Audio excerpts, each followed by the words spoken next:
Hello, നമുക്കിന്നൊരു mango ice cream ഉണ്ടാക്കിയാലോ? Hello guys, mango സീസണൊക്കെ ആയിരുന്നില്ലേ? അപ്പം നമുക്കിന്നൊരു മാംഗോ ഐസ്ക്രീം ഉണ്ടാക്കിയാലോ? വെറും 2 ഇൻഗ്രീഡിയൻസ് വെച്ചാണ് ഞാൻ ഈ മാംഗോ ഐസ്ക്രീം ഉണ്ടാക്കിയിരിക്കുന്നത്.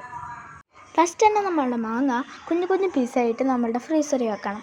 ഞാൻ ഓവർനൈറ്റ് വെച്ചു. മാങ്ങ നല്ല കട്ടിയായി കഴിഞ്ഞാൽ നമ്മൾ കുഞ്ഞു കുഞ്ഞു പീസായിട്ട് നമ്മളുടെ മിക്സിയിലേക്ക് ഇടണം.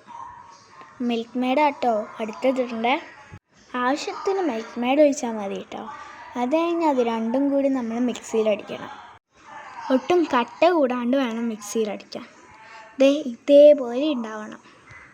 അത് കഴിഞ്ഞ് നല്ല പരന്ന മൂടിയുള്ള പാത്രത്തിൽ അത് ഫുള്ളും ഒഴിക്കണം. കുറച്ച് കട്ടിയൊക്കെ ഉള്ള ബാറ്റർ ആയിരിക്കണം കേട്ടോ അത്.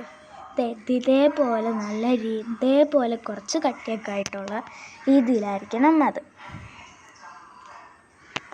അത് കഴിഞ്ഞാൽ നമ്മളുടെ മൂടി എടുത്തിട്ട് അതിൽ മൂടി വെക്കണം. ഇതിൻ്റെ ഇടയിൽ ലൈക്ക് സബ്സ്ക്രൈബും ചെയ്യാൻ മറക്കല്ലേ കേട്ടോ. അത് കഴിഞ്ഞ് നമ്മളിത് കൊണ്ടുപോയിട്ട് ഫ്രീസറിൽ വെക്കണം. അപ്പം തന്നെ എടുക്കാൻ പാടില്ല, കുറച്ച് കഴിഞ്ഞിട്ട് എടുക്കാൻ പാടുള്ളൂ കേട്ടോ.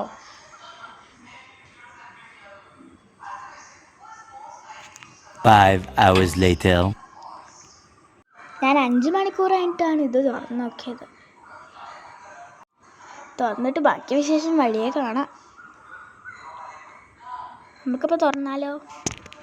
ഗൈസ്, ഞാൻ ഉണ്ടാക്കിയോണ്ട് പറയില്ല, നല്ല ടേസ്റ്റ് ഉണ്ടായിരുന്നു കേട്ടോ. നിങ്ങൾ മസ്റ്റായിട്ടും ട്രൈ ചെയ്യണം. Only 2 ingredients. ഇത് എൻ്റെ എക്സ്പ്രഷൻ കണ്ടിട്ട് നിങ്ങൾക്ക് മനസ്സിലാവും നല്ല ടേസ്റ്റ് ഉണ്ടായിരുന്നു. കുറച്ച് മാങ്ങയുടെ ടേസ്റ്റാണ്. ലൈക്ക് സബ്സ്ക്രൈബ് ചെയ്യാൻ മറക്കില്ല. ഇഷ്ടമായി കമൻറ്റ് ചെയ്തു. 2 ഇൻഗ്രീഡിയൻസ് ഇത്ര നല്ല ഐസ്ക്രീം ഉണ്ടാക്കാൻ പറ്റുന്നതാണ് ഒരിക്കലും വിചാരിച്ചില്ല കേട്ടോ.